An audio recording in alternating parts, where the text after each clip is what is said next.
মাননীয় প্রধানমন্ত্রী আমাকে নির্দেশ দিয়েছেন, আমি সেই নির্দেশ অনুযায়ী যাতে জনগণের হাঁটা চলার সুবিধার জন্য যতটুকু করা দরকার এবং মানবিক কারণে আমাদের গরিব ব্যবসায়ীদেরকে আমরা যাতে প্রতিষ্ঠিত করতে পারি, অন্যত্র কোথায় ব্যবসার সুযোগ করে দিতে পারি, সেই কারণে আজকে এখানে পরিদর্শন করতে আসা। আমি মনে করি বাংলাদেশের মানুষ এবং অত্র মিরপুর 10 এবং 1 নম্বর সহ উত্তরার কিছু অংশ, বাড্ডা ভাটারা বিভিন্ন জায়গায় এভাবে ফুটপাতে আমাদের গরিব ব্যবসায়ীরা তারা ফুটপাতকে ব্যবহার করে তারা ব্যবসা করছে।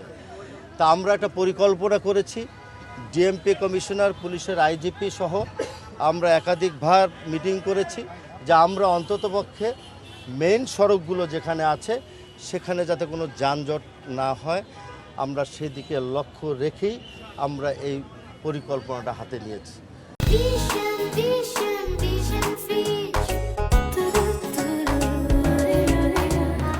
ব্যবসা যারা করবেন তাদের ব্যবসা করার সুযোগ কিন্তু করে আমাদেরকেই দিতে হবে, এবং যারা ব্যবসায়ী ভাইরা আছেন তাদেরকে আমি আজকে মানবিক কারণে মাননীয় প্রধানমন্ত্রীর নির্দেশ এবং তার মাননীয় প্রধানমন্ত্রীর মেসেজটা আমি তাদের কাছে পৌঁছে দিতে এসেছি।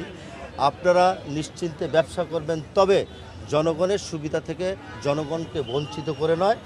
আপনারাও যাতে ব্যবসা থেকে বঞ্চিত না হন, আপনাদের সকলের পরামর্শ নিয়েই আপনাদেরকে একটা বিভিন্ন জায়গায় আমরা একটা স্থানান্তরের ব্যবস্থা করব, সেটা আপনাদের কথা এবং আপনাদের আলাপ আলোচনার মধ্য দিয়ে।